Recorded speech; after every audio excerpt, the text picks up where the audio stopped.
Emma Grace. Kim was only 8, but she carried herself with the quiet grace of someone much older.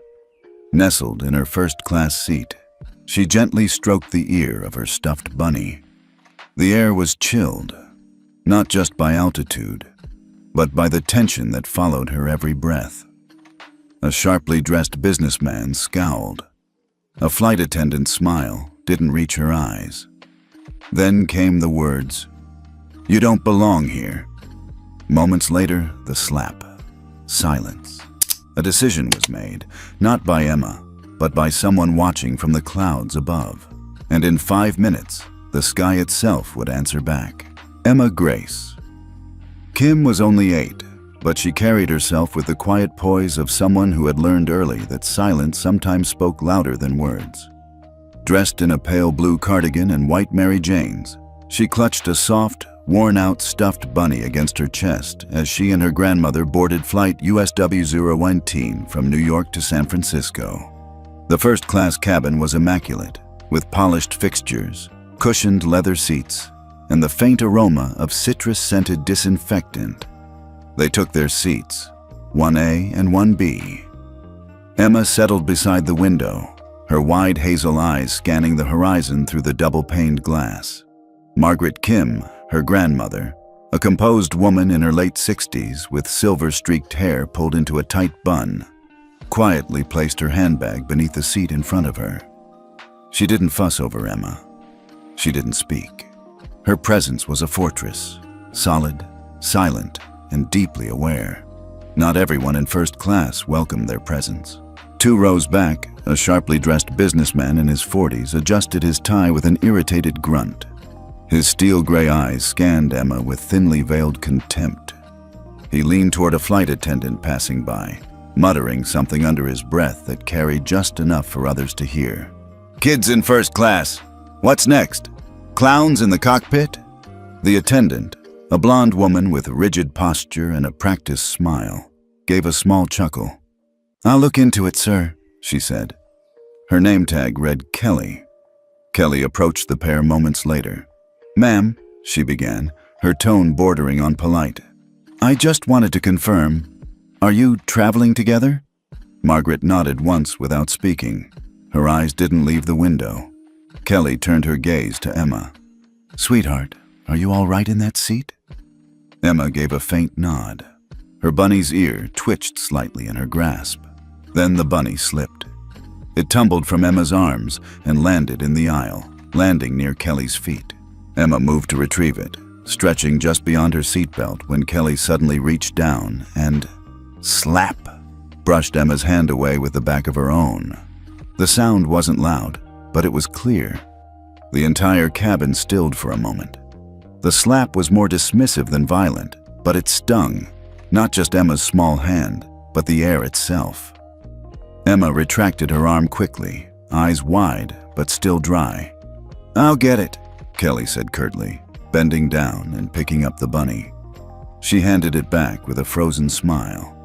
"Try to stay in your seat, okay? Safety first." No one said a word. No passenger objected. The man 2 rows back gave a satisfied sniff and returned to his magazine. Another woman across the aisle pretended to be engrossed in her phone. The tension became a third passenger in the cabin. Silent, heavy, unwelcome. Kelly straightened her blazer and leaned slightly toward Margaret. "We do have an open seat in Economy Plus," she said, her voice just low enough to seem discreet but firm enough to establish authority. Given her age, it may be a more comfortable environment for her and our other guests. Margaret's gaze remained fixed on the window.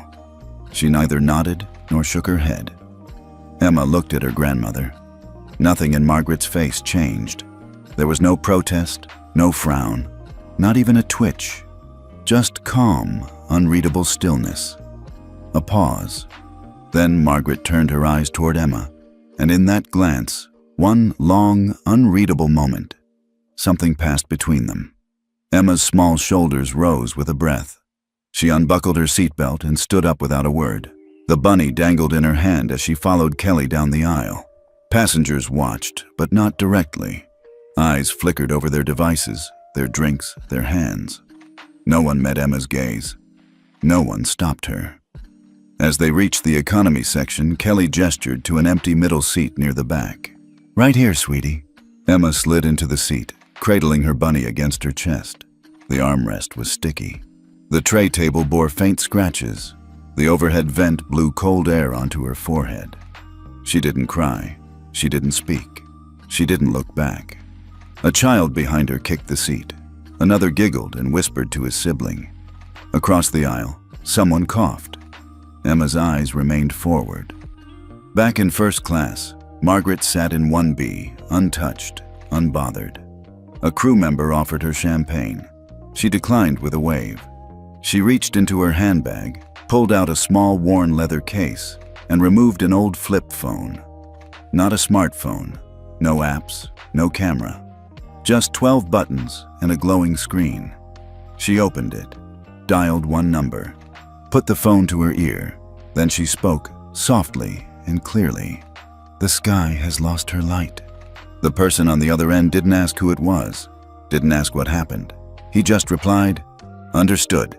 System override begins now." Margaret closed the phone and placed it back in her bag. Her face didn't change, but the silence around her began to feel heavier. Not mournful, not anxious, just heavy, like something very old had been disturbed. Somewhere far away, in a room filled with screens and blinking lights, a man in a black suit pushed his chair back from a mahogany desk. His name, Robert Kim. His title, CEO, Future Skies Aerospace Systems. His niece had just been slapped. And within 5 minutes, every altitude on that plane, and everyone responsible for her pain, was about to come crashing down. For a full minute after Emma disappeared down the aisle, Margaret Kim didn't move. Her back rested gently against the cushioned first-class seat, her hands folded over her lap, fingers intertwined with a grace that came from decades of self-discipline.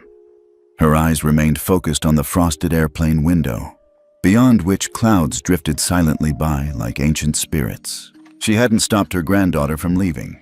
She hadn't said a word. To the outside world, she appeared passive, cold even. But inside her, something vast and ancient stirred, like an ocean whose surface was still, but whose depths trembled with rising currents. The businessman 2 rows back cleared his throat, emboldened by Kelly's action. Another passenger reclined slightly, perhaps relieved that the awkward tension had been removed. Conversation resumed in low murmurs, as if nothing had happened.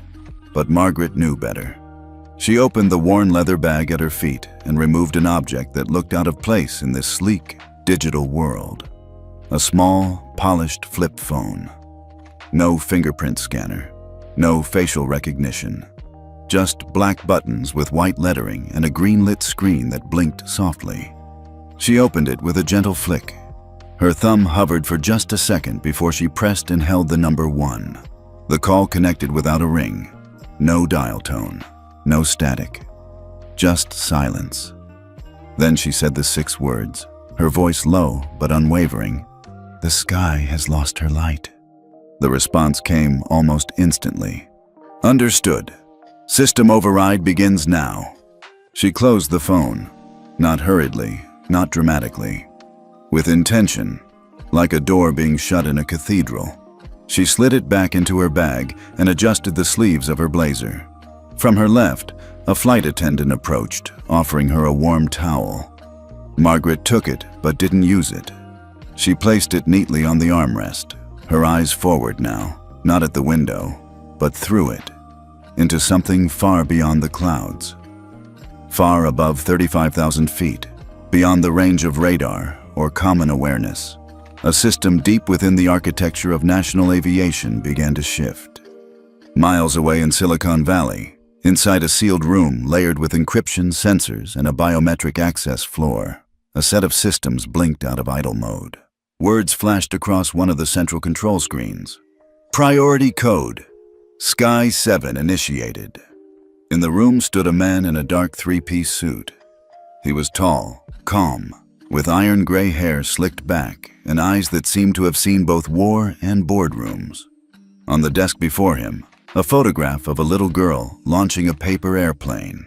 Her name, written in gold script at the corner of the frame, Emma Grace Kim. He picked up a secure landline, pressed a single button, and spoke calmly into the receiver. "Connect me to the internal audit node for USW 018. Immediate protocol activation. Scrub everything. I want visual, audio, and telemetry logs from the moment cabin door closed." The voice on the other end acknowledged, then hesitated. "Is this related to Emma?" The man didn't answer directly. Instead, he said, "She was seated in 1A. Now she's in 23E. I want to know why."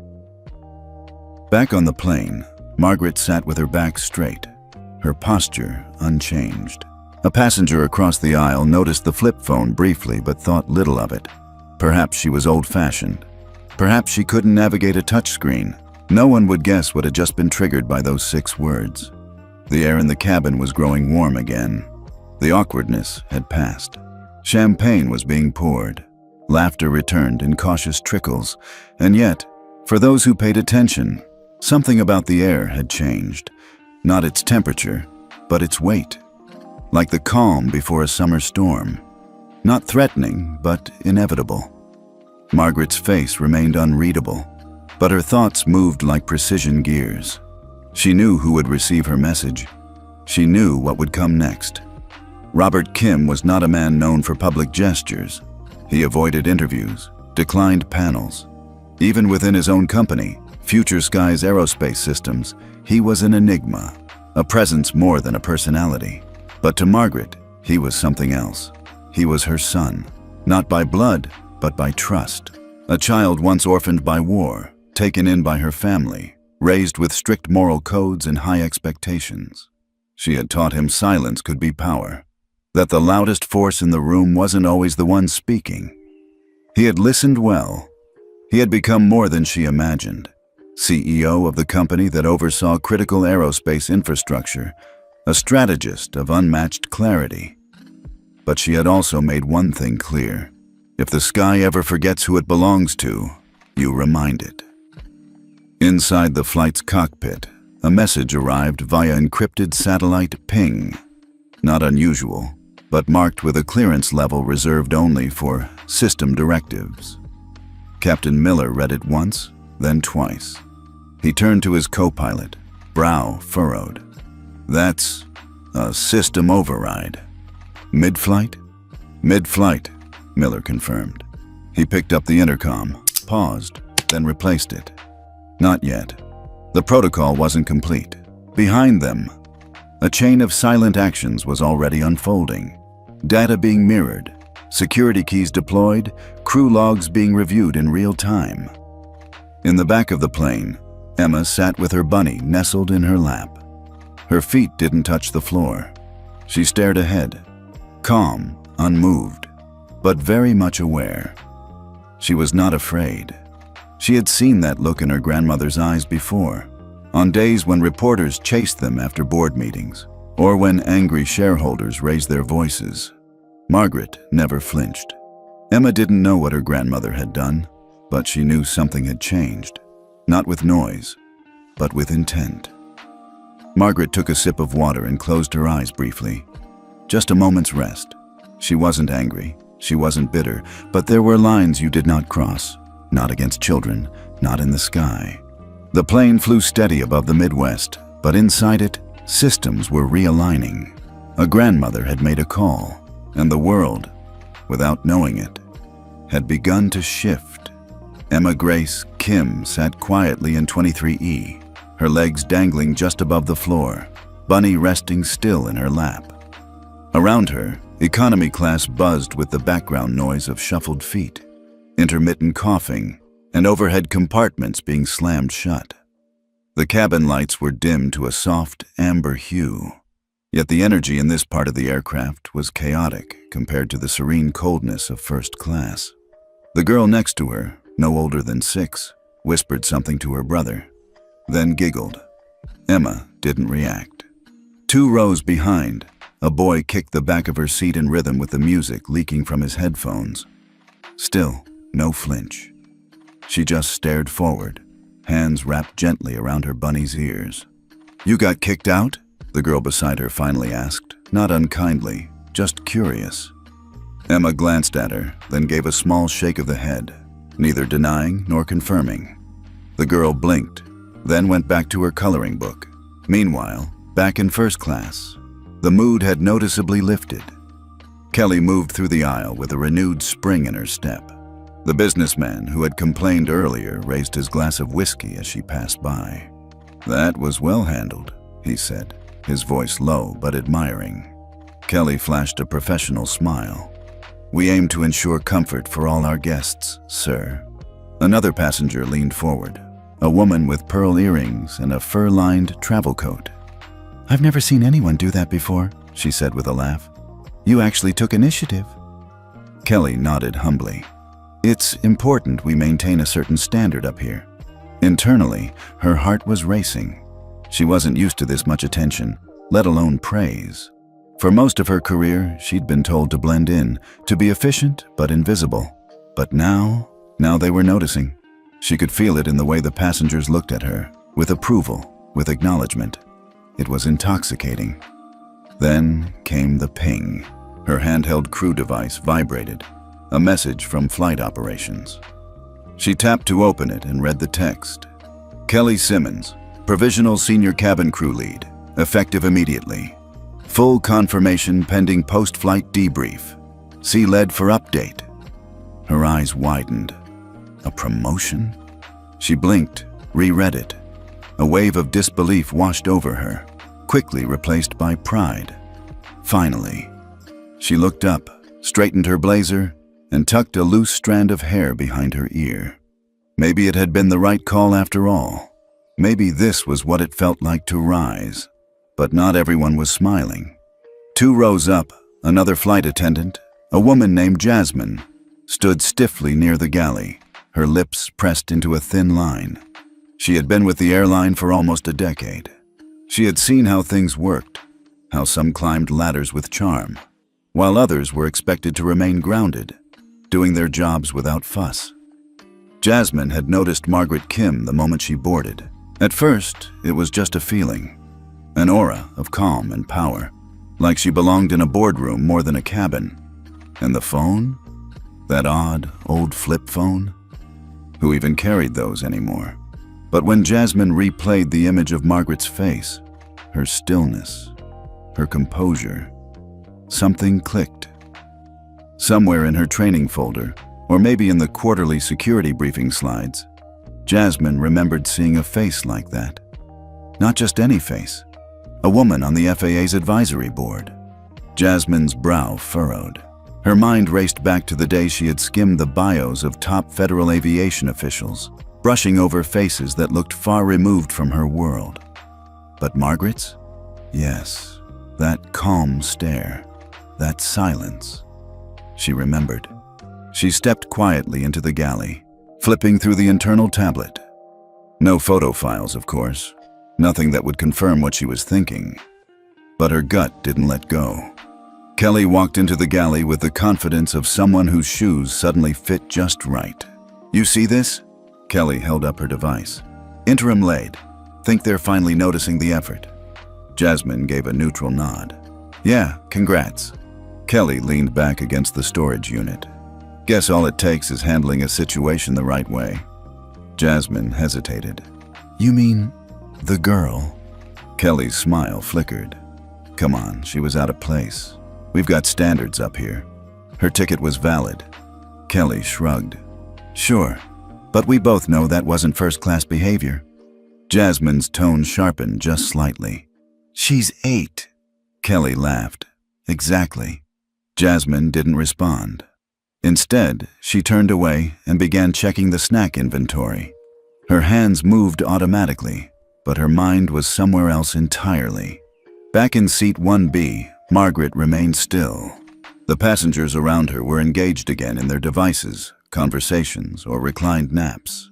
One man tried to chat with her briefly about travel destinations, but her polite silence discouraged further attempts. She watched the reflection of the cabin in the window beside her, not the sky beyond. It wasn't the time to look ahead. Not yet. The machinery was in motion. Below the aircraft, across 1,000 invisible communication channels, aviation systems were cross-referencing data, names, positions, timestamps. Onboard cameras were syncing with groundside archives. The audio capture of Kelly's interaction with Emma had already been flagged by an AI filter for escalation behavior. In the cockpit, Captain Miller's display blinked again. Prepare for real-time debrief initiation. Flight under provisional review. Maintain cabin order. He adjusted his headset. Something's coming, he muttered. His co-pilot raised a brow. What kind of something? I don't know, Miller replied. But we're not alone on this bird anymore. Emma, in 23E, adjusted the bunny on her lap and stared ahead. She didn't smile. She didn't frown. But her fingers tightened around one floppy ear. She didn't know what was happening. But she trusted who had made that call. In a darkened operations center nestled deep within the Silicon Valley campus of Future Skies Aerospace Systems, rows of glowing monitors cast pale reflections on glass surfaces and steel walls. The silence inside wasn't the result of inactivity. It was reverence. Every breath, every key press, every flicker on the screen held weight. At the center of the room, behind a reinforced glass partition, sat Robert Kim. He stood apart from the younger analysts, his figure tall and composed, dressed in a charcoal suit without a single wrinkle. His eyes scanned a large vertical screen displaying real-time telemetry from commercial flight USW-01T, altitude, velocity, cabin temperature, seat occupancy. He didn't blink. A junior officer approached with cautious urgency. Sir, we just received a Class 7 activation code from your direct family line, originating from a registered legacy device. Robert didn't turn. Which device? The officer gulped. It's your mother's. That got his attention. Robert slowly turned his head. Repeat the message. She said, the sky has lost her light. Silence. He closed his eyes for a second, pressing his fingers together. He hadn't heard those words since he was a cadet at the Air Force Academy, before the crash, back when he still believed the sky was something he could tame. That day had ended his career in flight, but not his connection to it. He stepped forward and tapped the screen. A ripple of lines and digits gave way to a passenger manifest for USW-01T. He scrolled with deliberate care until he saw it. Passenger, Emma Grace Kim, Seat 1A. Updated to 23E. Next to it, the face recognition frame turned green. Identity match, Emma Grace. Kim. Relation, niece of CEO. Robert Kim, priority status, level Omega. Heir, Robert's jaw tightened. He didn't shout. He didn't even raise an eyebrow. He simply said, connect me to Operations Node 9. Initiate Black Protocol. Tag USW-01T as active review. The room stilled. A few staffers stopped typing. Black Protocol was not theoretical. It wasn't a simulation. It was the highest level of internal review, a cascading chain of command that swept through systems like a silent wave, triggering auto audits, emergency override access, and live crew monitoring. Once activated, it couldn't be paused without CEO-level reversal. It was the corporate equivalent of Judgment Day. Robert turned to the lead analyst. I want visual logs from cabin section A. Start 30 minutes before Emma was reseated. Audio 2, no filters, full clarity. The analyst nodded and began typing furiously. Another officer asked hesitantly, do you want to wait for the crew's statement? Robert's reply was ice. Do I need the wolf's opinion to know it bit the lamb? He walked to a side terminal and placed his palm on a biometric scanner. A panel slid open, revealing a secure comm interface. He pressed a key and stared into the camera. Robert Kim, level Omega, confirming Black Protocol for flight USW-018. Target, systemic failure of crew integrity. Suspected violation, discriminatory conduct, abuse of minor, priority, Personal. Authorization by blood. The system responded with a soft chime. Acknowledged. Protocol engaged. Back in the cockpit of USW-018, Captain Miller's comm panel flickered. He blinked. What the? The screen now bore a warning he had only seen in a single training scenario years ago. Black protocol active. Maintain procedural transparency. Crew behavior under real-time review. His co-pilot leaned in. That's not supposed to activate mid-flight. No kidding. Miller tapped the intercom but hesitated. Let's hold until we get details. Don't panic the crew. Down in the galley, Kelly was still basking in the glow of her provisional promotion. She hummed a soft tune as she restocked snack trays. Jasmine watched her from across the aisle, the weight of her suspicion growing by the minute. Her instincts screamed that something was off. Margaret Kim. The old phone. The girl's silence. Jasmine excused herself and walked briskly to the service console, where her own crew panel blinked with an alert. She tapped into the security queue. A warning banner scrolled. Active oversight. Black protocol. All actions being recorded. Her breath caught. She stepped back, suddenly cold. Black protocol wasn't normal. It wasn't just a slap on the wrist. It was final, and someone had pulled that lever. In the operations center, the logs came in. Robert watched without speaking as the footage played. Kelly brushing away Emma's hand, the look of disdain, the coldness in her tone, the slap. Robert watched it twice. Then, without looking away from the screen, he murmured, "I told myself I wouldn't fly again. I thought it was behind me. But maybe this time, it's my turn to fix the skies." He turned to his second-in-command. "Notify corporate ethics. Inform PR to prepare a statement. No delay. By the time that plane lands, everyone will know what happened." The assistant nodded, already typing. Robert returned to the image of Emma sitting quietly in her economy seat, bunny in lap. Not crying, not asking for help. And yet, she had been heard. Captain Miller stared at the glowing message on his control panel, a line of text that pulsed in a shade of cold, unfeeling blue. Black protocol active. Crew under live review. Non-compliance will trigger full investigation upon landing or forced diversion. He rubbed the bridge of his nose, exhaling through clenched teeth. "Jesus," he muttered. His co-pilot, a younger man with only 4 years of international experience, leaned forward. "This isn't a drill?" "No," Miller replied. "This is real." The cabin was still calm on the surface.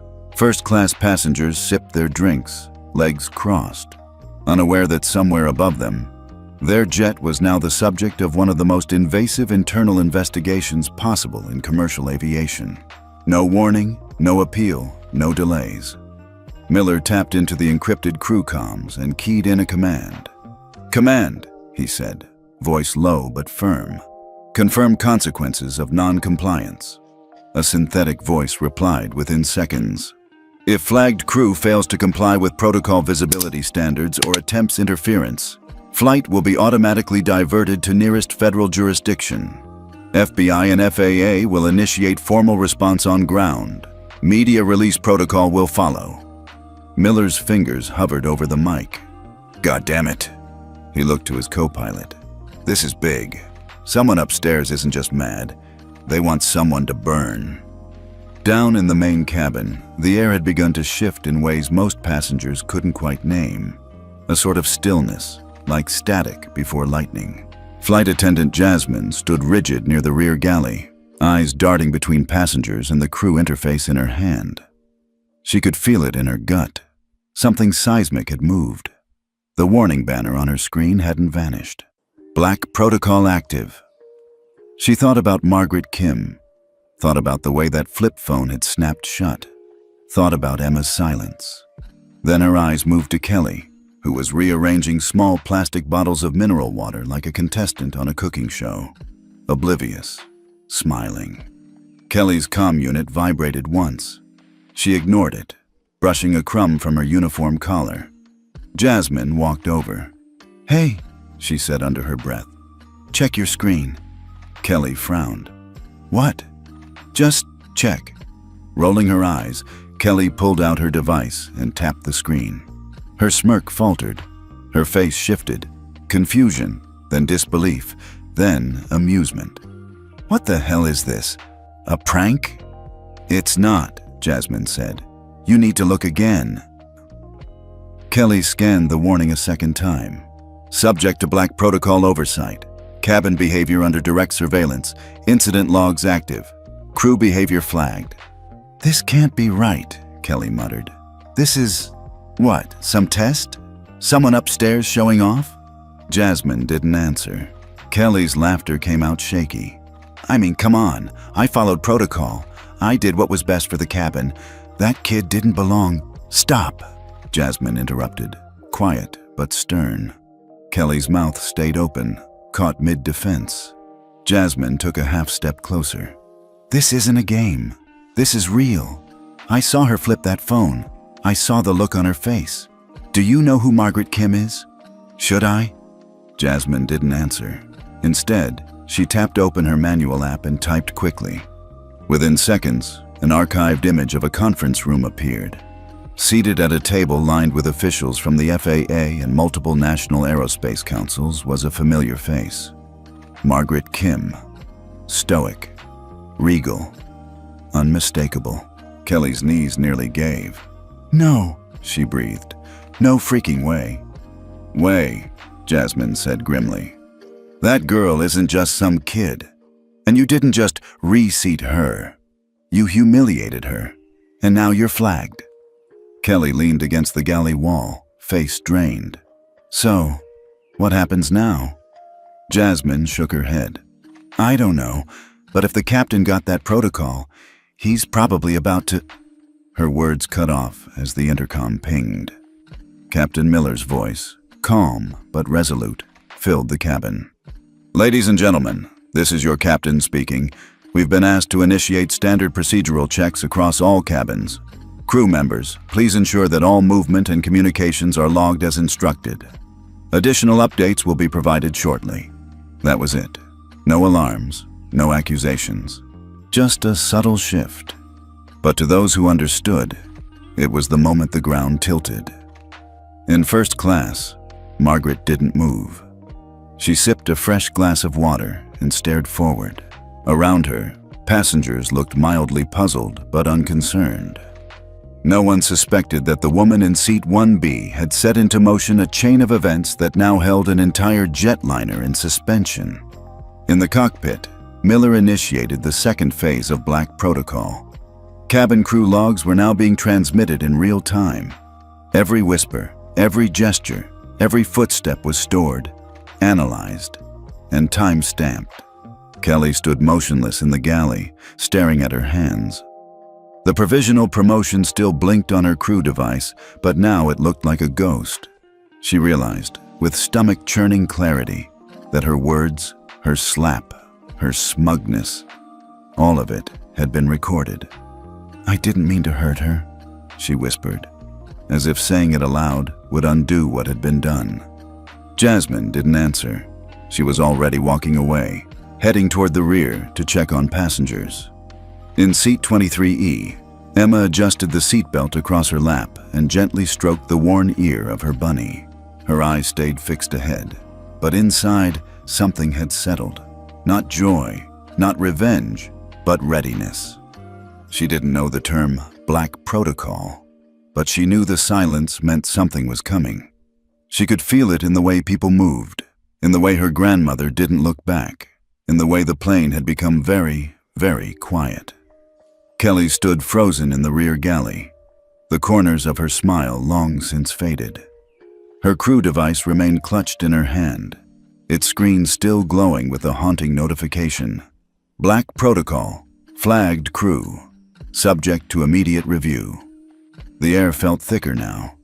The distant hum of the engines seemed louder, like static pressing against her eardrums.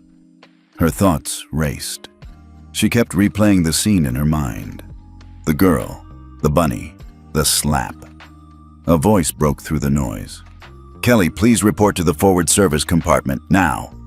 It was Captain Miller. She turned slowly, heartbeat stuttering. Walking down the aisle felt like crossing a courtroom. Passengers didn't look at her directly, but their postures shifted. A shoulder drawn back, a hand pulling a blanket tighter. The kind of awareness that said, "We know something's wrong, but we won't ask." When she reached the front, the curtain separating first class from the galley closed behind her with a soft swipe. Inside, it was just her and Captain Miller, standing near the service closet where supplies were stored and conversations were never meant to be overheard. He looked tired, not angry, not accusatory, just weary, like someone who had witnessed one too many things go wrong in midair. "You know why I called you here?" he asked. Kelly swallowed. "I saw the protocol notice. Captain, I followed procedure." He nodded once. "And yet, you're under black protocol. That only happens if corporate receives a direct complaint tied to ethical breach, or if someone very high up triggers it manually." She blinked. "But I was just doing my job." Miller held up a tablet. On it played the cabin footage. No dramatic music, no commentary. Just her voice, her tone, her gesture, the slap. He paused the video. "Kelly," he said gently, "I've known you 5 years. You've always been clean, efficient, but this," he hesitated. "You're being terminated from your post, effective immediately." She stared at him. The words didn't land all at once. They circled her like wasps, then stung all at once. "I'm fired?" she whispered. Miller's tone softened. "Yes, before we land. By direct order from the CEO's office." Kelly didn't speak. She didn't lash out. She just stared at the paused frame on the tablet, her hand extended, Emma flinching. Then she collapsed. Not dramatically. No theatrics. Her knees buckled beneath her like they had lost all memory of holding weight, and she sank to the floor, hands over her face, breathing in short, sharp gasps. Miller reached forward instinctively, then stopped. His hand hovered, unsure. "I didn't know," Kelly sobbed. "I didn't know how to talk to her. I didn't mean to scare her. I thought she was in the wrong seat." Her words spilled out without defense, without agenda. Just raw, unfiltered pain. "I was a ward of the state till I was 17, she continued, her voice muffled. "No family. No one ever told me how to talk to kids. No one ever held my hand or told me to be kind. I don't even remember being hugged." Miller's eyes flicked to the tablet again. He lowered it. Kelly's shoulders shook. "When I saw her in that seat, I just thought, she doesn't belong, because that's what they used to say about me." A pause filled the space, one that was no longer tense, but deeply human. For the first time since this ordeal began, Kelly didn't seem like the villain in a perfectly crafted narrative. She seemed broken, real, and it was messy. Miller crouched down beside her, not close, not touchingly, but near enough to speak on level ground. "You were wrong," he said gently. "That girl did belong. And now, because of what happened, we've got federal eyes on this flight.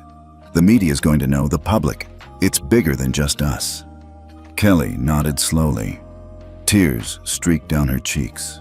"But I need you to do one more thing," Miller continued. "Finish this flight with dignity. No scenes, no drama. Go sit in the service bay.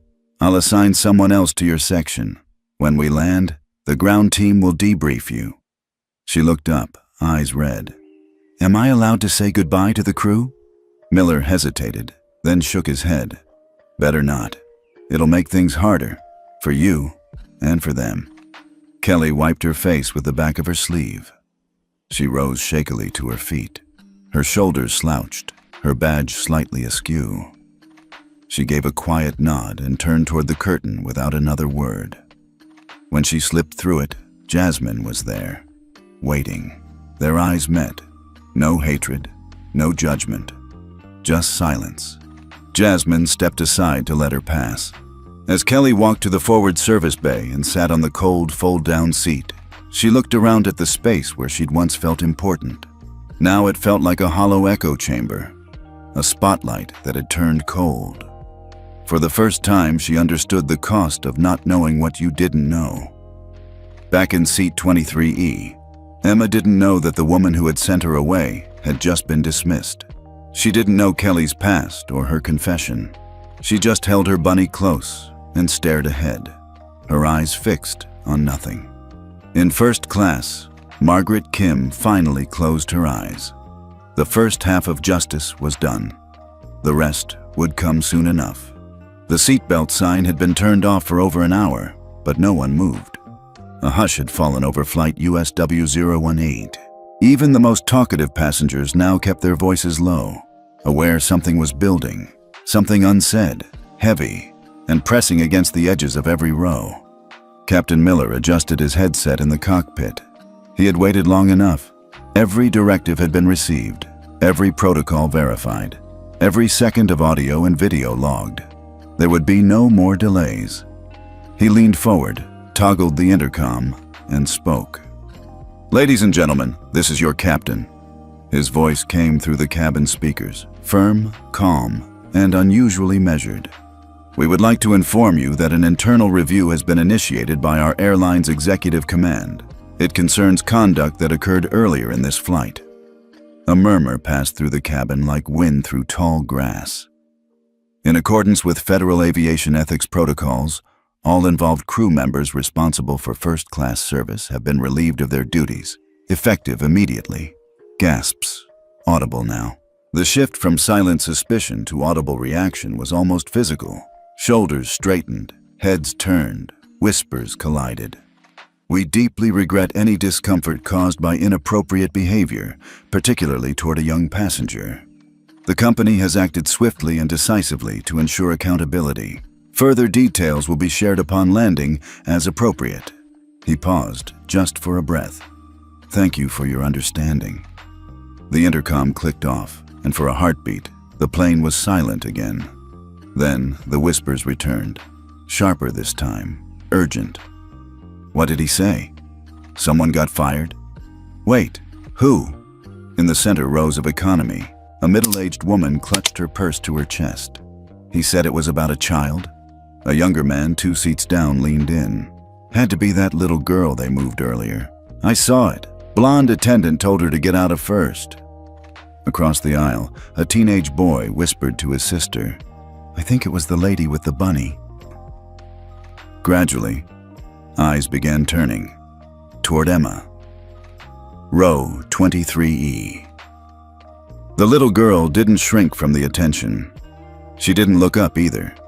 She sat still, bunny in lap, facing forward with the same quiet dignity she'd carried since the moment she'd been dismissed from first class. Passengers glanced, then looked away, unsure. Some eyes lingered longer, acknowledging, questioning, reassessing. Guilt crept into some expressions. Others carried admiration.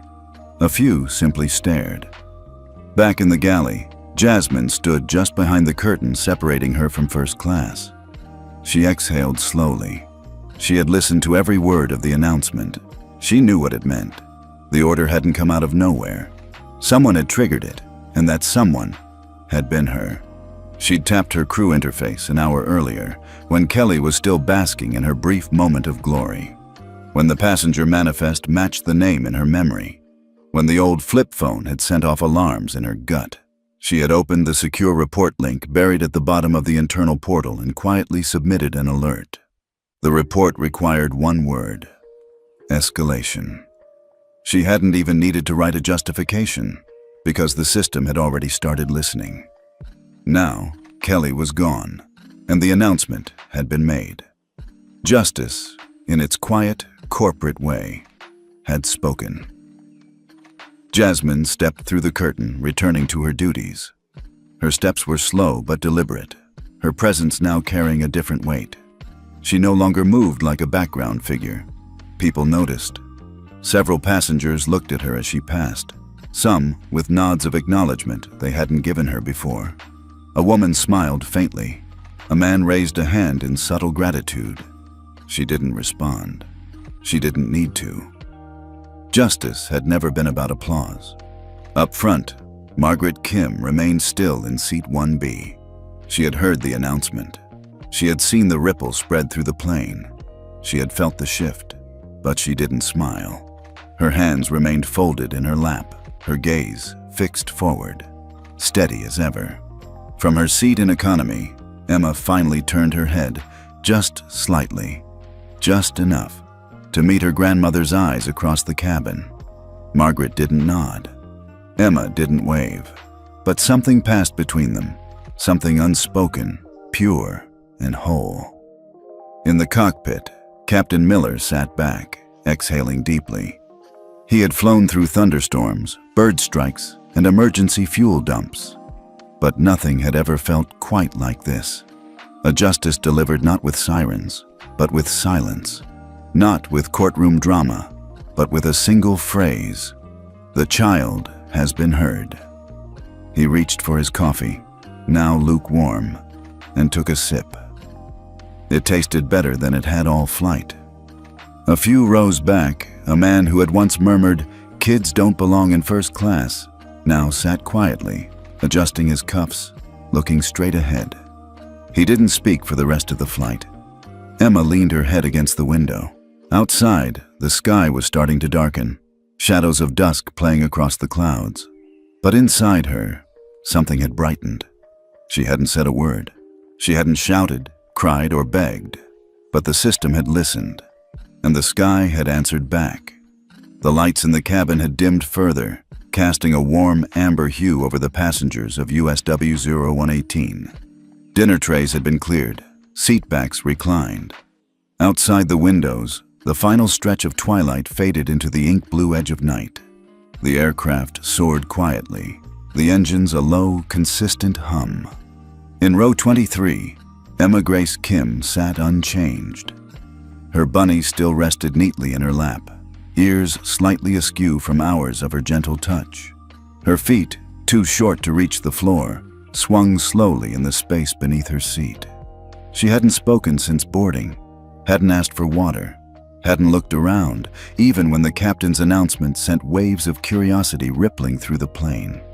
Passengers continued to glance in her direction, not out of malice now, but awe, pity, respect. It was a strange mix, like watching someone much older than her years carry a weight no child should bear. The kind of composure that adults lose by middle age, yet somehow lived effortlessly in this child's frame. A few seats behind her, a little boy nudged his sister. "She's the one they were talking about," he whispered. His sister, a freckled girl about Emma's age, leaned forward slightly and looked at her. "She doesn't look scared." Emma didn't react. Not to the whisper, not to the weight of 100 eyes, not to the silence that had become her shield. It was then the girl beside her did something unexpected. She reached across the armrest, just enough to touch Emma's sleeve, and whispered, "You're really brave." Emma turned her head for the first time. Her expression was unreadable, not angry, not sad, just still. Then her lips moved, slow and careful. "No," she said. "I just waited." The other girl blinked, not sure what she meant. Emma turned back to the window. That was all. Yet it was everything. Across the aisle, an older couple exchanged glances. The man murmured, "Kids today, they're tougher than we give them credit for." A flight attendant, not Jasmine, paused near Emma's row with a tray of juices. She opened her mouth to ask if the child wanted anything, but one glance at her face told her not to. Instead, she nodded respectfully and moved on. In first class, Margaret Kim didn't shift. She didn't need to see Emma to know the moment had happened. She could feel it in her bones. Justice wasn't loud. It didn't always arrive with headlines or sirens. Sometimes it came in the form of a child's stillness. Sometimes it was the absence of tears. In the forward galley, Jasmine stood by herself, her hand resting on the metal counter. She had just checked the cabin log again. Kelly's departure was logged. The protocol was marked complete. Internal notice issued. She thought about what Emma had said. "I just waited." There was something powerful in those words. Not passive, not submissive. Just patient, intentional. Jasmine had known passengers who shouted at crew for ice cubes, parents who escalated over snacks, adults who couldn't handle delays without tantrums. And yet, this girl, sent away from her rightful seat, slapped, humiliated, had sat through it all without a sound. What would have happened if she had cried? Jasmine wondered. Would the passengers have stood up? Would Kelly have hesitated? Would anything have changed? Or would it have been dismissed as childish drama? No. The silence was what changed everything. It had made the system look harder. It had made the injustice impossible to ignore. Emma's breathing slowed as she leaned her temple against the window pane. The cold glass was grounding. She traced a circle on the fog with her fingertip, then let it fade. In the seatback pocket in front of her, untouched, was the activity kit a flight attendant had quietly left earlier. Crayons, a tiny coloring book, a pair of paper wings. She didn't reach for it. She didn't need to. At the edge of her vision, she caught another child watching her. Not with scorn, but curiosity, awe, maybe even something close to admiration. But Emma didn't crave that either.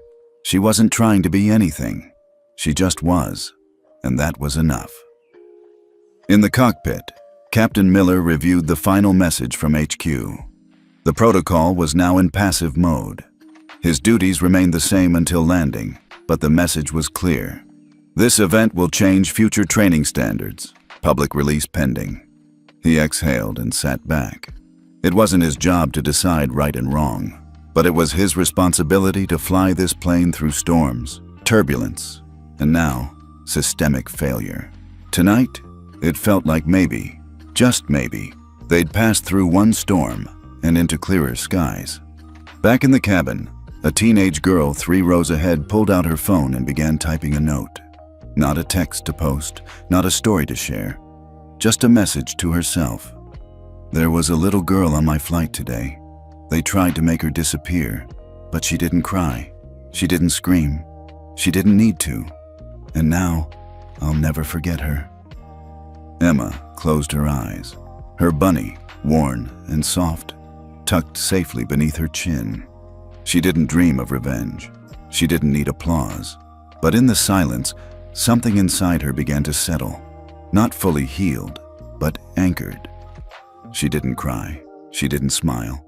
But the world had shifted, and she had remained still. In the command center of Future Skies Aerospace Systems, the glow of hundreds of monitors bathed the room in pale blue light. Dozens of engineers, analysts, and executives watched as a new notification cascaded across the screens. Global air traffic shift order, effective immediately. At the center of it all, Robert Kim stood calmly. His statement, brief but unequivocal, had just been dispatched. As of this moment, any form of discrimination in air travel, based on age, race, gender, class, or any other factor, will result in immediate action. Airlines found in violation will face export from the domestic network, review of operating certificates, and potential suspension. The room erupted in quiet but urgent activity.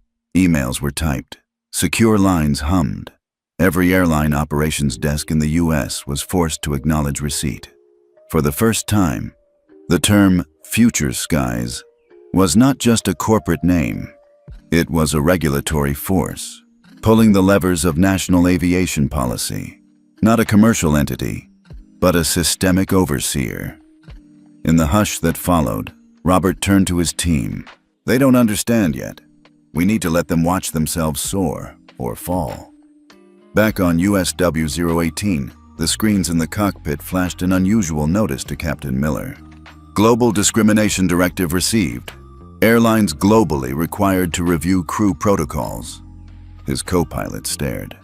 We're in the middle of domestic airspace. How is this already affecting us? Miller tapped the acknowledgement. It's not about the flight.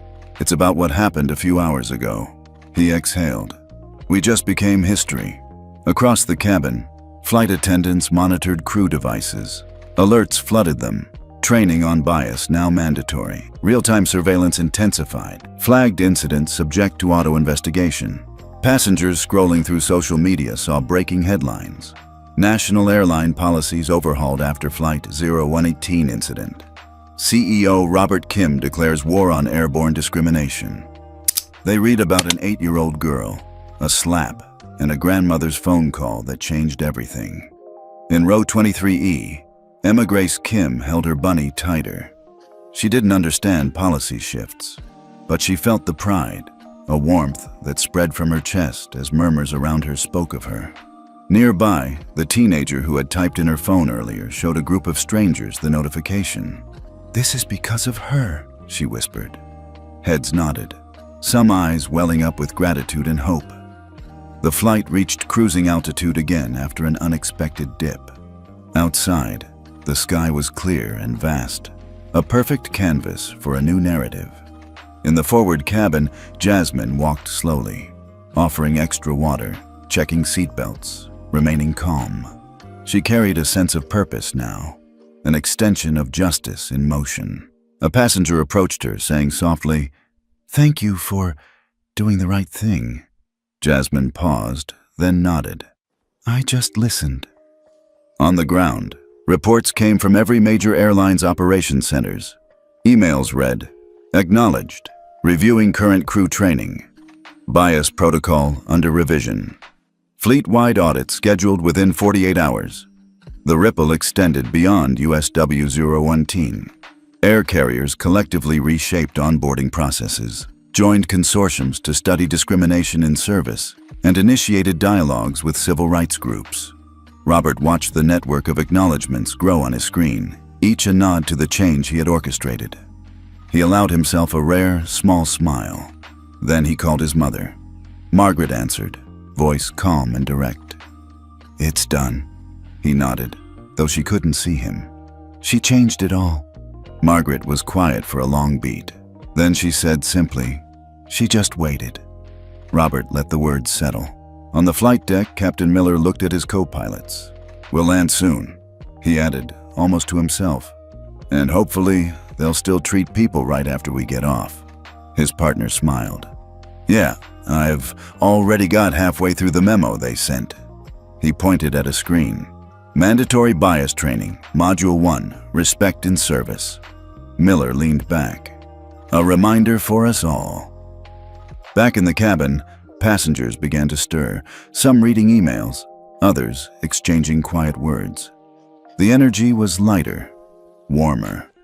The aftermath of justice was gentle but present. A flight attendant offered Emma a new coloring kit, the one she hadn't touched. Emma shook her head. She didn't need activity. She had already colored her own story in the sky. The bunny's ear was worn, a small testament to her resilience. She touched its ear and then looked up, not at the bright screens, not at the cabin, but at the gradient sky through the window, a deep purple shading into orange dusk. No child, no woman, no CEO, the wind currents, the world. She didn't cry. She smiled, barely, but enough. The wheels touched down at LAX. A hush transformed into soft applause, quiet, respectful, heartfelt. A recognition not for spectacle, but for substance. Emma and Margaret disembarked last. They walked, bunny in hand, down the jet bridge as the sun set directly behind them, casting long shadows. No headlines called out their names, but every step echoed across runways, terminals, policy debates, even congressional hearing agendas. A girl waited. A woman listened. A system changed. And in the sky above, the air felt lighter than ever. The cabin lights brightened as the flight crew prepared for descent. Seatbelt signs chimed on. Drinks carts began to rattle. The steady hum of the engines changed pitch, dips and swells carrying the aircraft earthward. For the first time in hours, the atmosphere on USW 018 felt less charged, more like the end of a story than the middle of a storm. Emma Grace. Kim sat in 23E, clutching her bunny, though now with more purpose than ever before. Her grandmother, Margaret, remained just one row ahead, as silent and composed as she had been since boarding. They shared no words, no looks, only the soft press of presence. Yet through their stillness, they spoke volumes. Passengers began preparing to disembark. Conversations resumed, but the mood was different. It felt respectful, reflective, as if everyone had witnessed something profound. A flight attendant distributed landing cards. A mother helped her child buckle up. A businessman glanced at his phone, pausing mid-scroll as if still digesting the earlier announcement. Up in first class, a curtain parted, and a figure stepped forward. He wore a tailored suit, but there was nothing flamboyant about him. He moved deliberately, purposefully, towards Emma and Margaret. As he walked, heads turned. People leaned aside to see. The realization flickered across their faces. He was the White House Director of Communications, tall, with solemn gray eyes and a presence that had rarely occupied their world beyond news cameras. Until now. The man paused a respectful distance from Emma. His voice, when he spoke, was soft and steady. "Emma." He nodded once. Then he lowered his head in a gesture of deep respect, as if acknowledging more than a child, acknowledging the spark of cause she had ignited. He stood there for a moment longer, then stepped back, giving line for others to pass as the doors opened. Passengers in first class began to stand. A hush fell. Then, quietly, one by one, they nodded. No applause, no fanfare, just small gestures, affirmation, admiration, perhaps regret. A hush descended as the cabin emptied. Emma and Margaret stood and began to walk down the aisle, following the flow. Every passenger, every eye, watched them. Not with pity, not with disdain, with something solemn, respectful, wordless.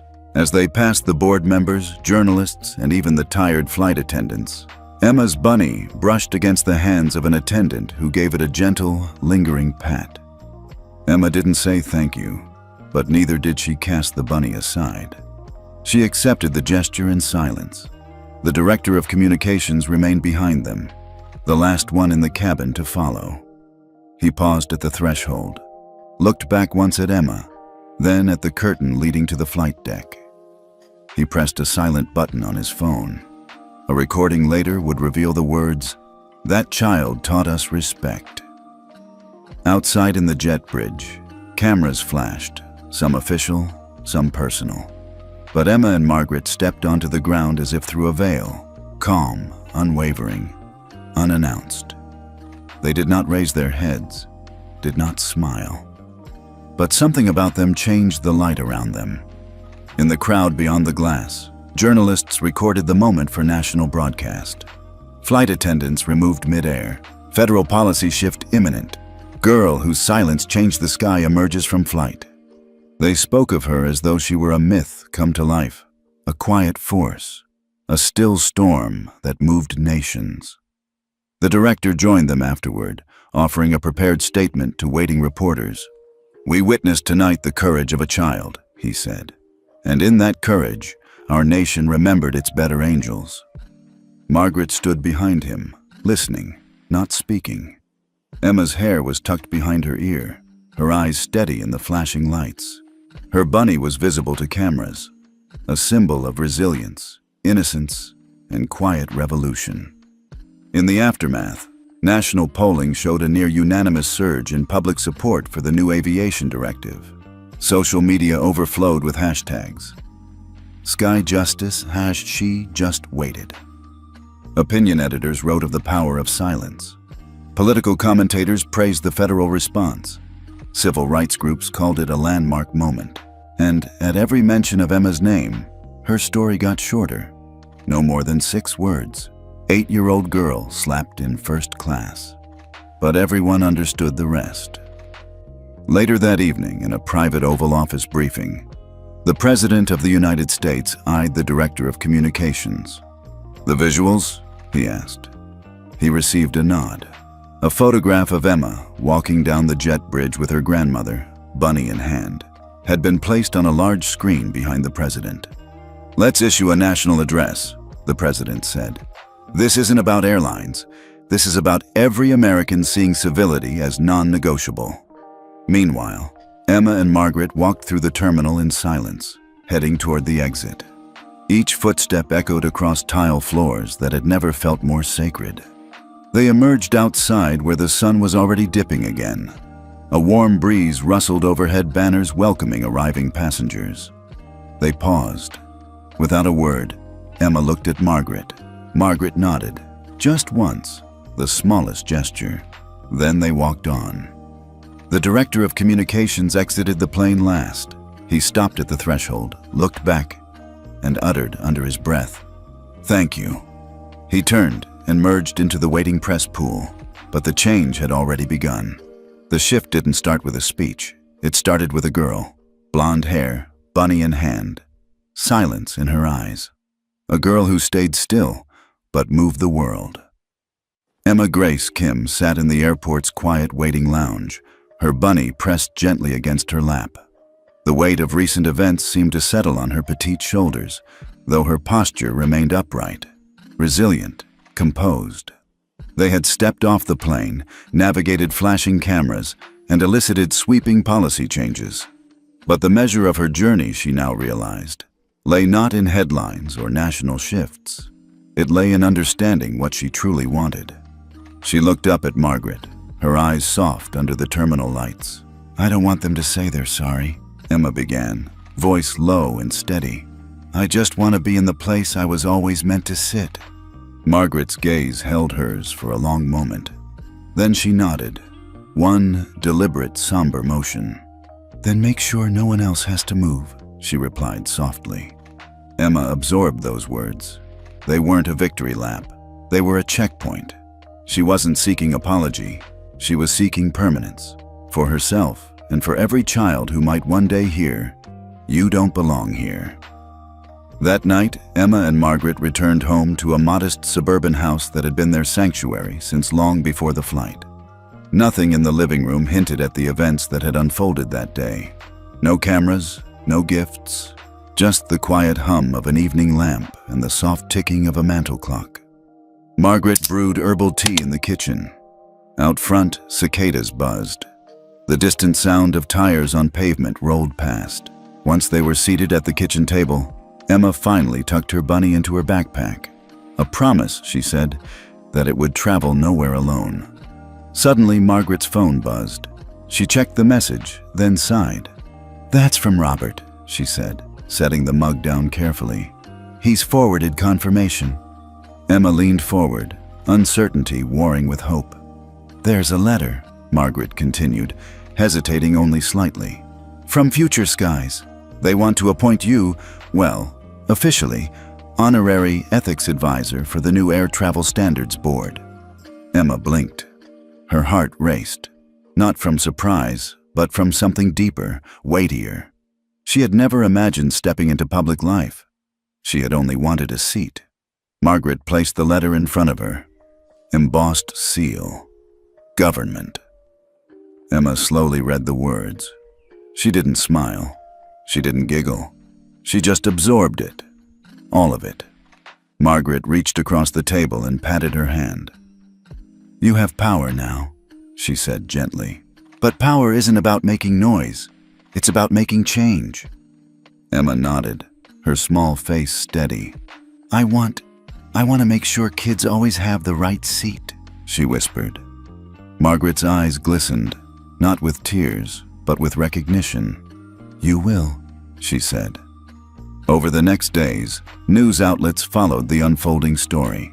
Emma's appointment was covered gently, respectfully, not as a PR stunt, but as something unprecedented. Features spoke of her calm presence. Commentators debated the importance of legislative follow-through. Civility advocates praised the symbolic weight of the move. But at home, Emma showed no sign of basking in it.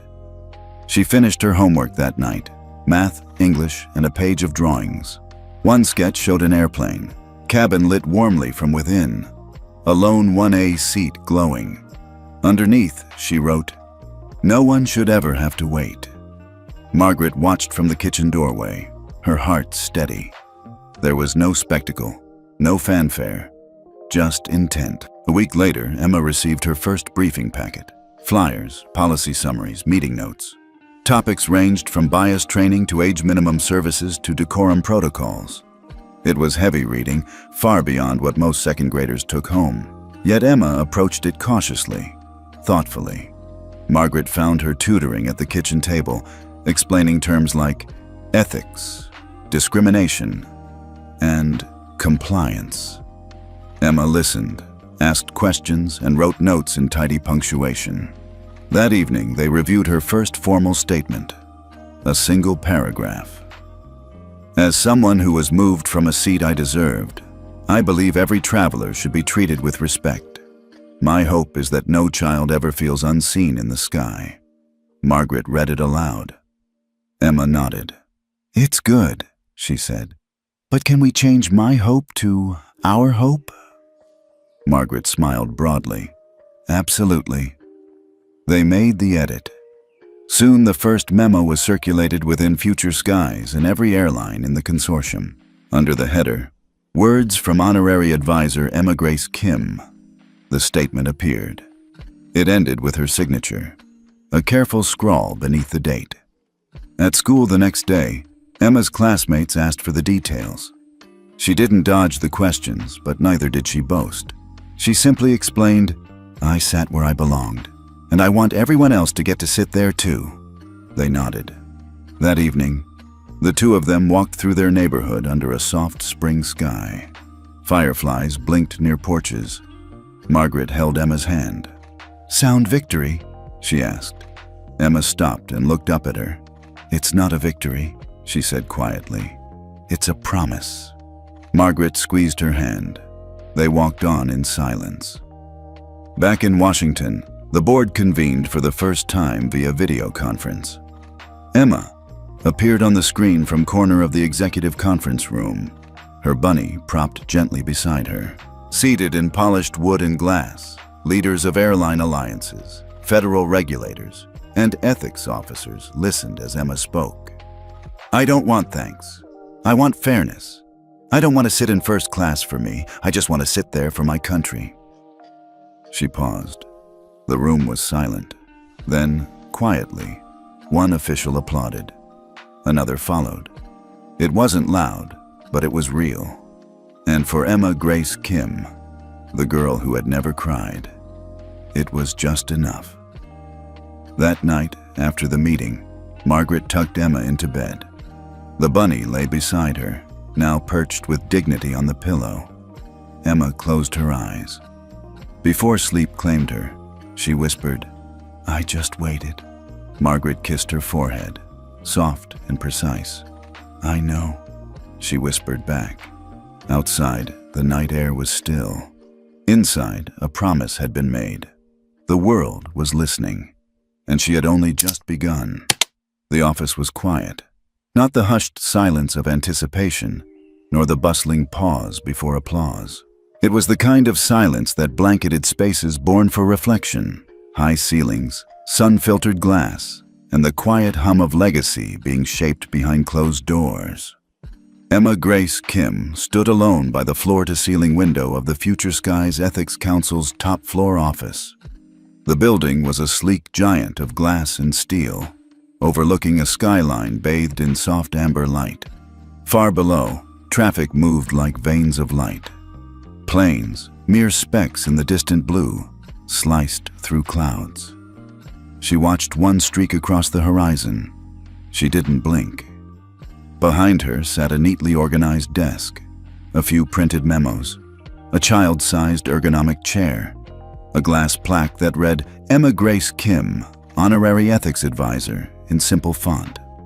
No gold embossing, no pedestal, just quiet acknowledgement. Beside the plaque sat her bunny, its ears slumped, one stitched at the base from years of soft pulling, its fur dulled from touch.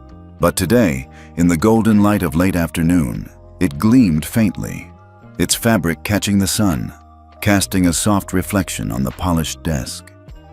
There was no music playing, no phones ringing, No voices calling her name, just the steady tick of a wall clock and the distant whir of ventilation. Emma didn't need a crowd. She wasn't here for that. This silent room at the top of the world wasn't a stage. It was a watchtower. Behind her, a secretary briefly entered, saw the quiet, and gently backed out without speaking. Emma placed one hand on the window pane, fingers spread against the cool glass. She had delivered her final advisory note that morning. A new policy suggested that all passengers under the age of 12 be assigned window seats wherever possible. So they can see the sky, the note read. And remember, it's theirs too. No one had argued. They'd simply nodded and made it so. Across the country, airlines updated booking systems. Across boardrooms, discussions softened when ethics came up. And across classrooms, teachers used her story as a case study in civics. Emma didn't shout. She waited, and the world moved. But Emma didn't think about that now. She only looked up, at the sky. That sky had once looked down on her from 30,000 feet, complicit in a small act of quiet injustice. Now, it stretched wide and soft above cities, carrying passengers who would never know her name, but who would never be asked to move from the seat they deserved. Her bunny rested beside her arm. She touched its ear gently, adjusting the angle so the light shimmered just a little brighter. Not for effect, just for remembrance. There had been offers, interviews, TV specials, honorary degrees, non-profit ambassadorships. Margaret declined most of them on her behalf. She's a child, she told them. She's a voice, they argued. She's both, Margaret had said. But today, she's just going to her desk. That desk was here now, high above the world. Emma leaned forward slightly, watching the way one airplane disappeared behind a cloud, only to emerge seconds later, heading westward. A part of her knew that someday, someone else would sit at her place, and she wanted them to feel what she felt now. Not pride, not triumph, but responsibility. This was not a victory lap. It was a vigil. Downstairs, meetings continued as usual. Adults spoke of logistics and legislation, progress reports and compliance forms. Up here, Emma simply stood and watched. She imagined all the passengers in all the planes in all the skies, children like her, grown-ups like those who once doubted her, everyone in between. And she imagined them moving through clouds in silence, each unaware of the girl at the window who had made the sky just a little more just. And still, there were no cheers, no confetti. No one burst through the door to declare her a hero. Only the light, only the bunny, only the reflection of sky against glass, etched faintly with the shape of a child. She touched the glass one more time, then turned. The office light dimmed slightly behind her. She picked up the bunny, holding it close, not like a toy, but like a memory. And then she walked quietly from the window, past the desk, through the silent hallway lined with glass, toward the elevator.